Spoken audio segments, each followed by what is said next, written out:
कृपया वीडियो को पूरा देखिएगा, अधूरे ज्ञान से कोई लाभ प्राप्त नहीं होगा। नमस्कार दोस्तों, स्वागत है आप सभी का एक बार फिर से हमारे चैनल एस्ट्रो सच में। जय श्री राम, जय महाकाल, जय बजरंगबली। दोस्तों वेलकम बैक अपने चैनल एस्ट्रो सच में। आपका बहुत बहुत स्वागत है। शनिदेव की कृपा आप और आपके पूरे परिवार पर सदा सर्वदा बनी रहे। दोस्तों आज के वीडियो एक बहुत ही रिक्वेस्ट वीडियो है। हिंदू घर में अमावस्या एक विशेष महत्व रखती है। हिंदू पंचांग के अनुसार सावन अधिक मास की अमावस्या 16 अगस्त बुधवार के दिन पड़ रही है। अधिक मास की अमावस्या 3 साल बाद आती है, इसलिए इसका महत्व और भी बढ़ जाता है। इस दिन कुछ विशेष उपाय करने से व्यक्ति को पुण्य की प्राप्ति होती है। अगर हिंदू धर्म की माने तो ऐसी मान्यता है कि अगर गौमाता की सेवा निस्वार्थ भाव से की जाए तो घर में माता लक्ष्मी जी का वास होता है। वैसे तो युगों से चला आ रहा है कि गाय को हम कुछ न कुछ जरूर खिलाते हैं। गाय को सनातन धर्म में माता लक्ष्मी जी का स्वरूप भी माना गया है और कहा जाता है कि गाय की सेवा करने से घर परिवार सुखी और संपन्न रहता है। जिन घर में गाय की सेवा निस्वार्थ भाव से होती है उस घर में लक्ष्मी जी की कृपा हमेशा बनी रहती है, और जिस घर में गाय की सेवा नहीं होती है वहां पर अचानक से किसी भी प्रकार के विघ्न बाधाएं आती रहती है। वैसे तो कुछ लोग शहरों में भी रहते हैं तो वहां पर गाय पालना संभव ही नहीं है, लेकिन गाय को वहां पर भी रोटी अवश्य खिलाई जाती है। लेकिन कई बार गाय को खिलाने में कुछ भूल हो जाती है। तो दोस्तों कौन सी हैं वो 3 चीजें जो गाय को नहीं खिलानी चाहिए, आज हम आपको इस वीडियो के माध्यम से बताएंगे। तो कृपया वीडियो को आधा अधूरा न छोड़े, वीडियो को अंत तक जरूर देखें। दोस्तों को माता के अंदर सभी देवी देवताओं का निवास माना जाता है। तो आप सुबह जो पहली रोटी बनती है वो अगर आप गाय को खिलाते हैं तो सभी देवी देवताओं का आशीर्वाद प्राप्त होता है। गाय को गुरु के साथ जोड़ा गया है, यानी बृहस्पति ग्रह के साथ। किस लिए गुरुवार के दिन गाय को रोटी पर एक चुटकी हल्दी डालकर खिलाए तो सुख संपत्ति धन ऐश्वर्य बढ़ता है, दुष्ट ग्रह शांत हो जाते हैं। जो लोग मानसिक रूप से परेशान हैं वह गाय को रोटी पर थोड़ा सा गुड़ रखकर खिलाएं। इससे सकारात्मक ऊर्जा आती है, टेंशन खत्म होती है और स्वास्थ्य भी अच्छा रहता है। अगर आपको लगता है कि आपके सभी ग्रह खराब है तो ऐसे में गाय को पहली रोटी खिलाएं। इससे सभी ग्रह धीरे धीरे शुभ हो जाएंगे। कभी कभी जीवन में लंबे समय से कोई शुभ मंगल कार्य नहीं हो रहे होते, तब ऐसे में आप गाय को रोटी खिलाएं और गाय के मस्तक को छूकर अपनी मनचाही इच्छा मांगे और प्रणाम करें। पैर छुए तो आपकी मन्नत जरूर पूरी होगी। तो ये था गाय को आप क्या खिलाएंगे उसके बारे में, लेकिन गाय को क्यों नहीं खिलाना चाहिए अब हम जान लेते हैं। गाय को रोटी तो हर कोई खिलाता है। अब यह रोटी बासी बिल्कुल भी नहीं होनी चाहिए, यानी कि एक दिन पहले की रोटी बनी रहती है और आप दूसरे दिन सुबह सुबह खिला देते हैं, वो नहीं खिलानी चाहिए। कई बार आप रोटी बना लेते हैं और उस दिन गाय मिलती नहीं तो रोटी रखी रह जाती है। फिर वो अगले दिन गाय को खिलाने से गाय का अपमान माना जाता है, वह रोटी बासी कहलाती है। इसलिए गाय को एक दिन पहले की बची हुई रोटी कभी नहीं खिलानी चाहिए। सड़ी गली चीजें, खराब चीजें गाय को मत खिलाइए, इससे घर में परेशानी आती है। और अगर आप ऐसा करते हैं तो अपनी आदत को बदलिए, क्योंकि इससे घर में तकलीफ आती है। गाय को हरा चारा तो हर कोई खिलाता है।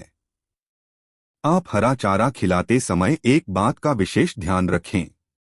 गाय को सबसे ज्यादा पीपल का पत्ता लोग खिलाते हैं, पर पीपल का पत्ता आप खुद से तोड़कर मत खिलाइए। दूसरी बात, आप घर में सब्जी लाते हैं, उसे काटते हैं और उसमें से अच्छी चीजें कर रखें। बचा खुचा आप गाय को खिलाएं। आप जो देंगे वह गाय खलेगी, लेकिन थोड़ी सी कुछ अच्छी चीजें मिलाकर गाय को खिला दीजिएगा। गाय को कभी भी दूध नहीं पिलाना चाहिए। आप दही चावल खिला सकते हैं, लेकिन दूध ताजा हो या बचा हुआ भूलकर भी गाय को मत खिलाइए। तो यह 3 चीजें गाय को कभी नहीं खिलानी है। एक तो बची कुची रोटी नहीं खिलानी है। कोई भी अनाज बच जाए उसे दूसरे दिन गाय को नहीं खिलाना है। जैसे चावल बच जाता है, रोटी बच जाती है।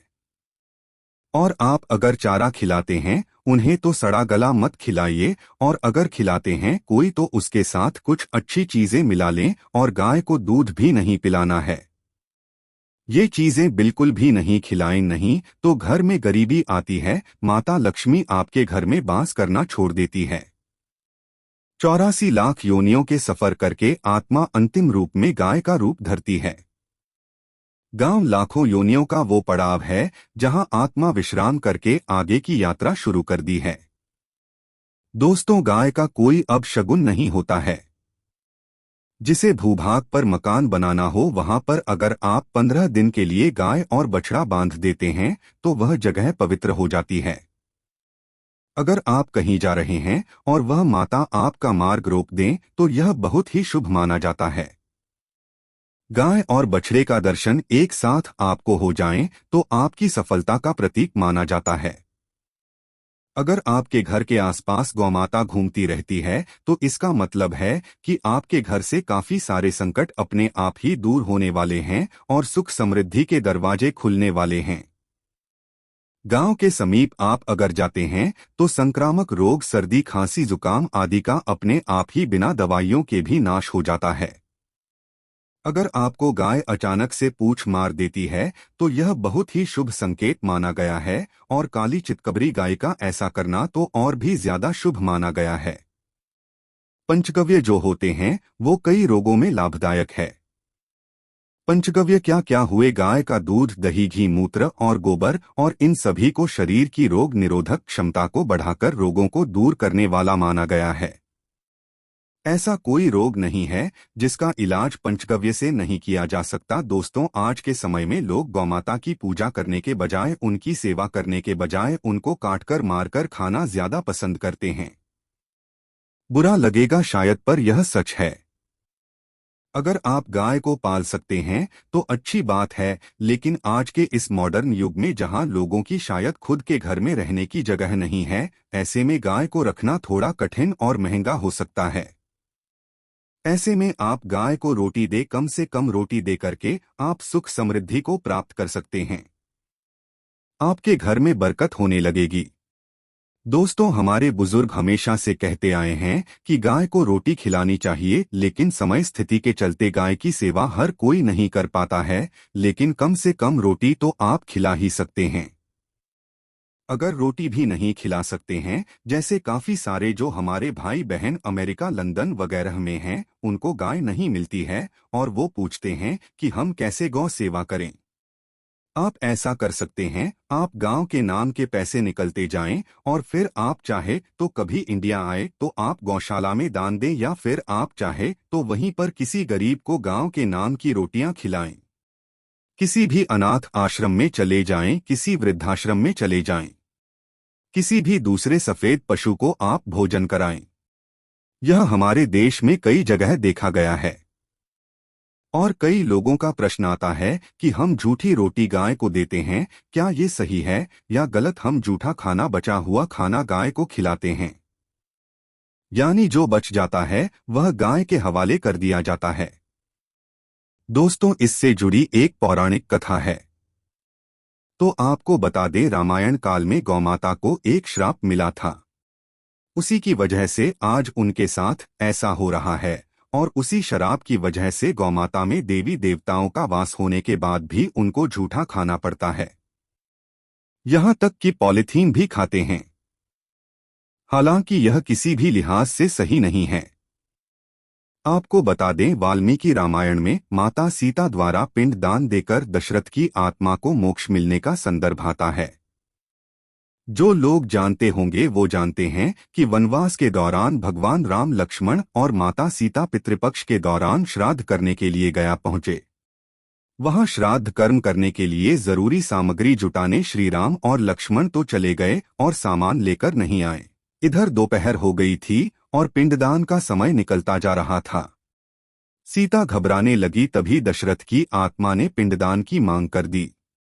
तब गया जी के आगे फल्गु नदी पर अकेली सीता जी मुश्किल में पड़ गई और उन्होंने फल्गु नदी के साथ वटवृक्ष केतकी के फूल और गाय को साक्षी मानकर बालू का पिंड बनाया और स्वर्गीय राजा दशरथ अपने ससुर का निमित्त पिंडदान कर दिया था। थोड़ी देर में भगवान राम और लक्ष्मण जब लौटे तो माता सीता ने कहा कि समय निकल जाने के कारण मैंने पिंडदान कर दिया। बिना सामग्री के पिंडदान कैसे हो सकता है? इसलिए राम जी ने सीता माँ से प्रमाण मांगा। तब सीता माता ने कहा कि जो फल्गु नदी की रेत है, केतकी के फूल हैं, गाय हैं और वट वृक्ष है जो मेरे द्वारा किए गए श्राद्ध कर्म की गवाही दे सकते हैं। कितनी में फल्गु नदी, गाय और केतकी के फूल। इस बात को मुंह करके उन्होंने कहा कि सीता माँ झूठ बोल रही है, सिर्फ वटवृक्ष ने सही बात कही। तब सीता जी ने राजा दशरथ का ध्यान करते हुए उनसे ही गवाही देने की प्रार्थना की। दशरथ जी ने सीता माँ की प्रार्थना को स्वीकार करके घोषणा की कि ऐन वक्त पर सीता ने मेरा पिंड दान कर दिया। इस पर श्रीराम आश्वस्त हुए, लेकिन तीनों गवाहों द्वारा झूठ बोलने पर सीता जी उनसे क्रोधित हो गई और उन्हें श्राप दिया। फल्गु नदी से कहा कि जहाँ तेरा नाम सिर्फ नदी रहेगा, लेकिन में पानी कभी नहीं रहेगा। दोस्तों, इस कारण आप भी जानते होंगे फल्गु नदी आज भी गया में सूखी ही रहती है। गाय को श्राप दिया कि तू पूजनीय होकर भी लोगों का झूठा खाएगी, और केतकी के फूल को श्राप दिया कि तुझे पूजा में कभी नहीं चढ़ाया जाएगा। वट वृक्ष को सीता माँ ने आशीर्वाद दिया कि उसे लंबी आयु की प्राप्ति होगी और दूसरों को हमेशा छाया प्रदान करेगा, तथा पतिव्रता स्त्री तेरह स्मरण करके अपने पति की दीर्घायु की कामना करेंगी। और यही कारण है कि गाय को आज भी जूठा खाना पड़ता है, की के फूल को पूजा से निषिद्ध बताया गया है। फल्गु नदी के तट पर जल नहीं है। सीता कुंड में पानी के अभाव में सिर्फ बालू रेत में दान किया जाता है। दोस्तों, शास्त्रों के अनुसार गौमाता में सारे देवी देवता निवास करते हैं। 33 कोटि देवी देवता और पितर का भी निवास होता है। अगर आप भी किसी मंदिर में नहीं जा सकते, पूजा पाठ नहीं कर पाते हैं, कहीं जाकर के ग्रह दोषों का उपाय नहीं कर सकते, तो आपको गाय को एक रोटी जरूर खिलानी चाहिए।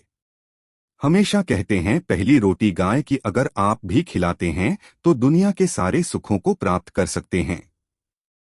आपने अक्सर ही सुना होगा कि रसोई में पहली रोटी जो भी बने गाय को दे देनी चाहिए। हर रोज गाय को एक रोटी देने से आपके जीवन के सभी दुख दर्द दूर हो जाते हैं। खाना बनाते वक्त हमेशा पहले एक रोटी गाय की निकाल दें, इसके बाद ही परिवार के बाकी सदस्यों के लिए आपको रोटियां सेंकने चाहिए। कोशिश करनी चाहिए कि गाय की उस रोटी में थोड़ा सा हल्दी मिला दें। इससे गाय को रोटी खिलाने का अपार फल प्राप्त होता है। अगर गुरुवार का दिन हो तो लोही ले सने हुए आटे की एक छोटी सी लोई बना लें और उसमें हल्दी मिलाकर गाय को खिला दें। इससे आपके जीवन में शुभता आती है, वैभव आता है, धन संपत्ति का वास होता है। आप जो भी हासिल करना चाहते हैं जिंदगी में, तो आप देखेंगे कि तुरंत आपको मिनटों में वह हासिल हो जाता है। इसी तरह से आपको नमक का एक उपाय बताते हैं। नमक क्या है? नमक के बिना तो हर स्वाद अधूरा है, और साथ ही साथ अगर नमक न हो तो जीवन स्वाधीन हो जाता है। जितना हम खाने में नमक को इम्पोर्टेंट मानते हैं, उतना ही ज्योतिष में नमक को इम्पोर्टेंट ही माना जाता है और इसे 10 की वस्तु माना गया है। किसी का नमक खाने का अर्थ क्या होता है? उसका कर्जदार होना आपने सुना ही होगा। नमक का कर्ज अदा करना है, इसलिए अगर आप जीवन को सुगम बनाना चाहते हैं, सरल बनाना चाहते हैं, तो नमक का एक आसान सा प्रयोग आपको आज हम बताएंगे। आप देखिए कि कितने आपको पॉजिटिव परिणाम मिलते हैं, और इतना आसान है कि इसके लिए आपको अतिरिक्त मशक्कत करने की कोई जरूरत भी नहीं है। सिर्फ आपको अपने घर में बनी सबसे पहली रोटी लेनी है और उस पर थोड़ा सा नमक रख दें। अब आप पूछेंगे कौन सा नमक रखें, तो सबसे बेस्ट है आप डेली वाला नमक, सस्ता नमक जो भी है वो रखें। काला नमक नहीं रखना है, आपको सफेद नमक ही रखना है। तो नमक रख लें और फिर इस रोटी को किसी कपिला गाय को आपको दे देनी है। कपिला गाय यानी सफेद रंग की गाय को आपको खिला देना है। और अगर आपको कपिला गाय नहीं मिलती है तो आप यह रोटी किसी भी गाय को खिला दें, मगर यदि आपको कोई ऐसी गाय दिख जाए सबसे पहले सफेद गाय को ही खिलाना प्रेफर करें। दोस्तों, आपको बता दें, यह उपाय आपकी हर समस्या को जड़ से दूर कर देता है। चाहे आपके घर में कोई बड़ी कला हो, कोई पारिवारिक वाद विवाद हो, इस उपाय को करके आपके घर में सुख का वास होने लगता है। जो भी धन की कमी हो, बच्चों की पढ़ाई हो, कैरियर में सफलता हो, सभी मुश्किलें आपके जीवन की दूर होने लगती है। लेकिन गाय को रोटी देते वक्त मन में ऐसी कोई भावना लगाकर रखें कि हम रोटी खिलाते हैं या फिर हम बहुत बड़े दानी हैं। अन्यथा इस स्थिति में पुण्य फल की प्राप्ति होना संशय वाली स्थिति देता है। गाय को रोटी खिलाने से नियम से बरकत के अलावा आप देखेंगे धन संपत्ति में दिनों दिन बढ़ोतरी होने लगती है और आपके घर के ग्रह दोषों से आपको मुक्ति मिलती है। अगर आपके भी घर में धन की कमी है तो आपको ये उपाय जरूर करना चाहिए। किसी भी दिन करें, अगर सावन का पवित्र महीना है तो हर दिन शुभ है। आप जिस दिन चाहे उस दिन से कर सकते हैं और आप देखेंगे इस उपाय को करने से आपके घर से धन की कमी बिल्कुल झट से दूर हो जाती है।